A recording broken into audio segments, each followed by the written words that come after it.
En 1 gramo de suelo tenemos más de 10.000 millones de microorganismos, más que los seres humanos que hoy habitamos el planeta Tierra. Y en el laboratorio se conoce y se manejan tan solo el 1%. El estudio de los microorganismos y bacterias que habitan en el suelo es una carta ganadora que tiene la ciencia aplicada al sector agropecuario, para por un lado aumentar los rendimientos y por otro hacerlo de manera sustentable. Y en eso está trabajando la empresa argentina Rizobacter.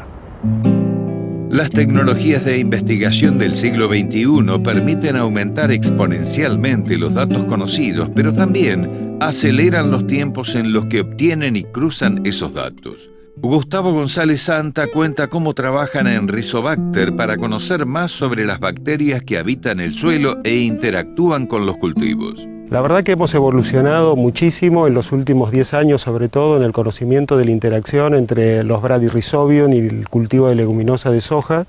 Bradyrhizobium es la bacteria específica que se asocia con las raíces de soja para fijar nitrógeno, y la verdad que hemos avanzado mucho y conocemos muchísimo más respecto de la interacción, respecto de las señales que emiten la bacteria y la planta, de cómo se infectan, de cómo se adhieren y de cómo se ponen a trabajar en conjunto para generar más nitrógeno para la planta. Claramente el cultivo de soja significa acumular proteína en grano, y en la medida que podemos proveer al cultivo de soja de mayor cantidad de proteína a través de la mejor provisión de nitrógeno, y esto lograrlo a través de la fijación biológica de nitrógeno, que es un sistema biológico y muy amigable con el ambiente, nos da una ecuación desde el punto de vista ambiental y económico excelente. ¿Cuánto nos falta descubrir respecto del gran potencial que tiene 1 gramo de tierra y cómo viene estudiando toda esta secuencia?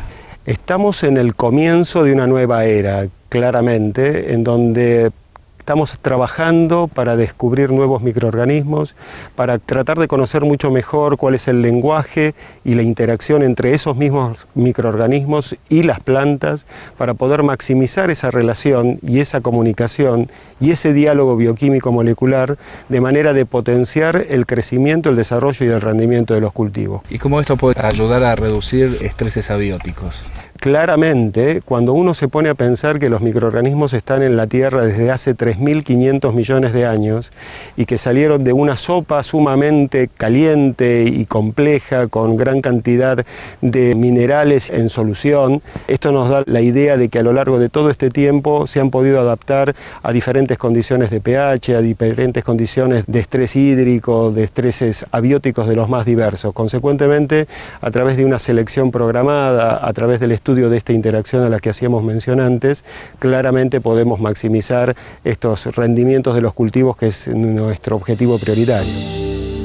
La metagenómica es una rama de la genómica en la que se estudian comunidades enteras de microbios sin la necesidad de aislarlos, como sí ocurría tradicionalmente, algo de gran utilidad en el estudio de la interacción de los cultivos con el suelo. Esta es una nueva ciencia que verdaderamente es apasionante, que nos permite conocer cuál es la cantidad de DNA que hay en el suelo, qué funciones cumple ese DNA, y podemos hoy determinar cuál es el bagaje de información génico que tenemos en los suelos. Y a partir de ese conocimiento podemos saber cómo evolucionó ese suelo, cuáles fueron las rotaciones que se realizaron, cuál fue la secuencia de cultivo que se implementó, y a partir de esta información poder concluir cuáles son las mejores rotaciones para poder asegurar un mejor impacto productivo en los diferentes cultivos que cultivamos, ¿no? ¿Cómo se está trabajando a nivel, por un lado, de ADN, que es lo que se hace,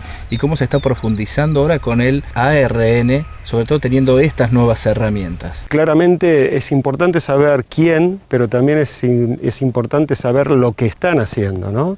Entonces, claramente, a través del conocimiento del ADN, nosotros podemos identificar cuáles son los microorganismos que están presentes en el suelo. Y gracias al ARN podemos saber qué función están cumpliendo, y podemos determinar si son capaces de fijar nitrógeno, de solubilizar fósforo, de mejorar frente a la condición de estrés hídrico, la absorción por parte de la planta o por parte de ellos mismos de agua, o solubilizar algún otro tipo de nutrientes esenciales para su crecimiento y desarrollo. Consecuentemente, ambas cosas, el conocimiento de quiénes son y de lo que hacen, nos ayudan a tener un panorama muchísimo más claro respecto de cuál debe ser la estrategia para enfrentar el cultivo y maximizar su productividad. ¿Y en un futuro se podrá programar bacterias para poder actuar como se desea en busca de aumentar la productividad? Absolutamente, ¿no? Hoy no tenemos una limitación de tipo tecnológico o científico. Podemos en los laboratorios y en los reactores a nivel de planta industrial fabricar, multiplicar microorganismos. Podemos generar productos finales con microorganismos específicos para situaciones de lote y de cultivos específicos, y cuando uno afina la puntería y logra tener microorganismos específicos en lugares específicos, en ambientes determinados y para cultivos conocidos, puede maximizar la productividad, y esto es absolutamente así. Se hace en Argentina, en el norte de Buenos Aires, en Pergamino, y en asociación con diferentes grupos de investigación que están localizados a lo largo y a lo ancho de todo el país. ¿Cuáles son las características que no solo debe tener una semilla de soja y que hoy están estudiando también como objetivo dentro de lo que es el proyecto Biospaz? La semilla de soja realmente es el vehículo ideal con el que nosotros contamos como para poder vehiculizar diferentes tipos de microorganismos y de tecnologías. Sin lugar a duda, la genética de la semilla es importante, la incorporación de traits en esas semillas es importante, pero saber acompañar y saber cómo tratar la semilla para incorporarle sobre todo más vida a la vida a través de la utilización de diferentes microorganismos que nos permitan potenciar procesos biológicos claves, esto ayuda muchísimo a asegurar la implantación del cultivo. Y todos sabemos que cuando logramos una buena implantación del cultivo, esto redunda en un mejor desarrollo del cultivo y en un impacto favorable en el rendimiento de ese cultivo. Por lo tanto, si partimos bien y si aseguramos un excelente stand de planta y una excelente nutrición desde el comienzo mismo del cultivo, tenemos asegurado gran parte de la productividad que queremos extraer del lote. Era un sueño hace 5 años atrás, cuando empezamos a trabajar con 11 institutos de investigación en el país, donde cada uno de ellos tiene su expertise en cuanto a la microbiología, a la física, a la química de suelo, y logramos interactuar con un grupo importantísimo de científicos para conjuntamente con la industria y con los productores poder desarrollar un proyecto que ha concluido el año pasado, pero que ahora tiene una nueva proyección hacia el futuro, en donde nuestros objetivos fueron fundamentalmente 2. Poder proveer al productor, al hombre de campo, de una tecnología de bioindicadores de fertilidad biológica de suelo. Este tipo de elementos son claves para poder anticiparnos a la calidad y al conocimiento de un lote de producción.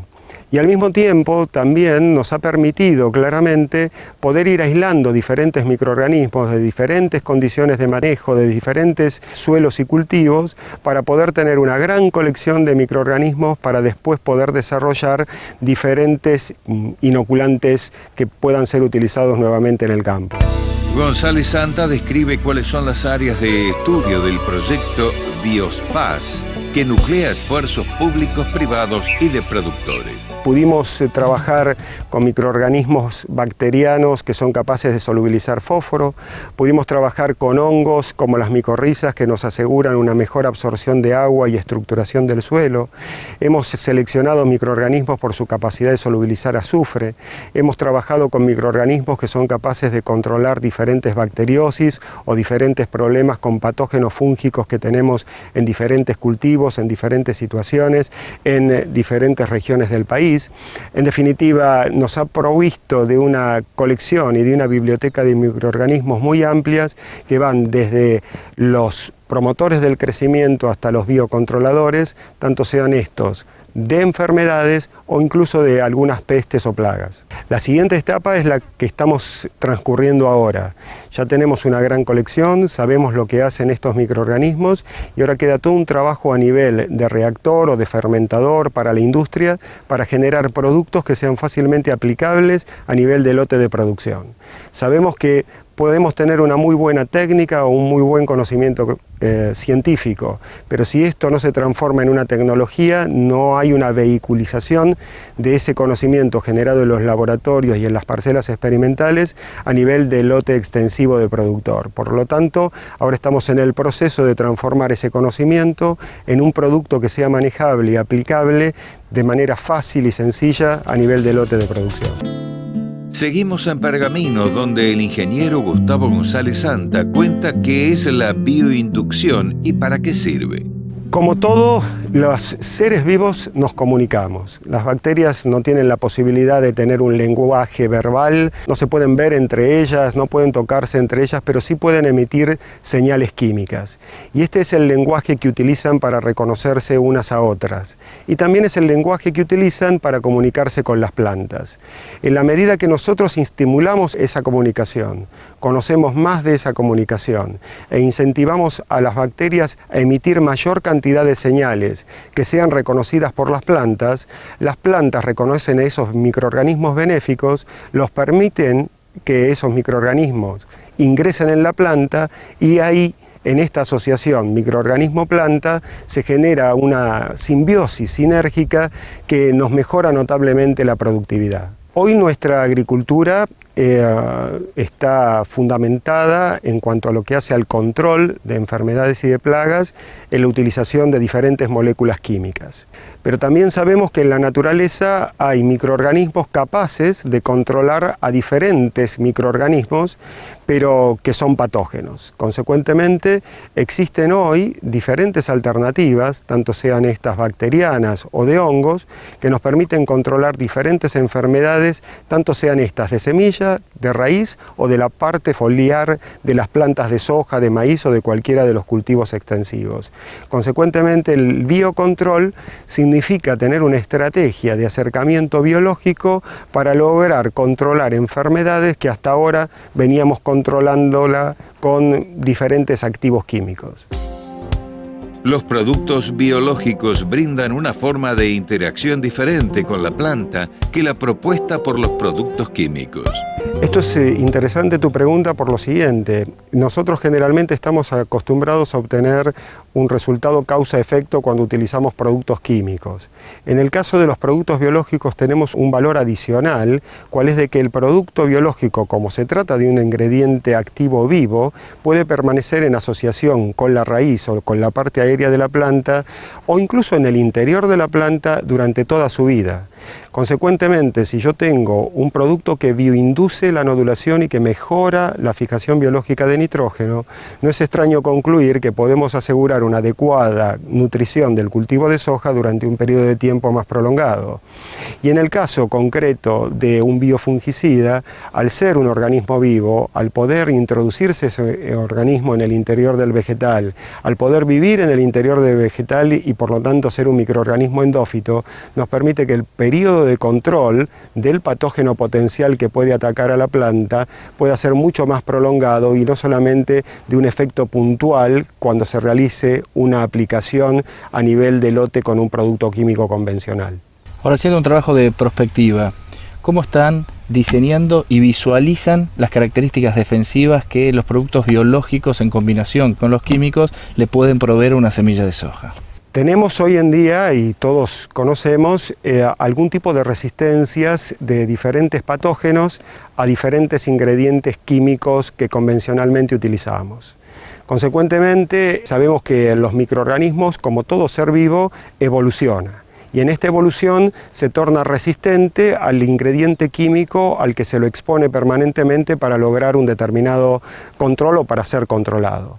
En el caso de los productos biológicos nos permite tener un más amplio espectro de control.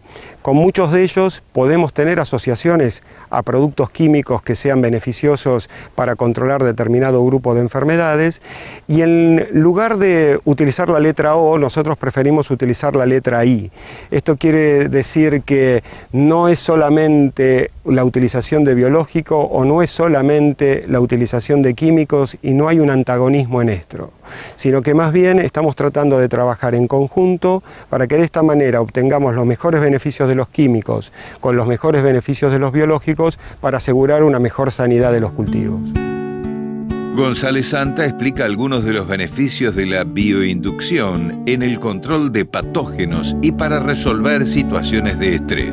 Claramente, gracias a la tecnología Signum de bioinducción, hoy podemos asegurar que en las más variadas condiciones de estrés abióticos, bajos pHs, altas temperaturas, déficit hídrico, logramos buenas infecciones de las raíces de las plantas con nuestras bacterias, buenas nodulaciones en raíz principal y esto asegura una excelente nutrición del cultivo de soja. soja. Y en el caso de tricoderma, para el cultivo de trigo, lo que nos permite es controlar 3 patógenos que son muy problemáticos para el cultivo, como es el caso de Dreslera, de Bipolaris, de Fusarium, y de esta manera tener un amplio espectro de control sobre patógenos que van sobre la semilla del trigo, y nuestro objetivo fundamental es poder asegurar un excelente nacimiento y una excelente sanidad desde el comienzo mismo del crecimiento y desarrollo del cultivo.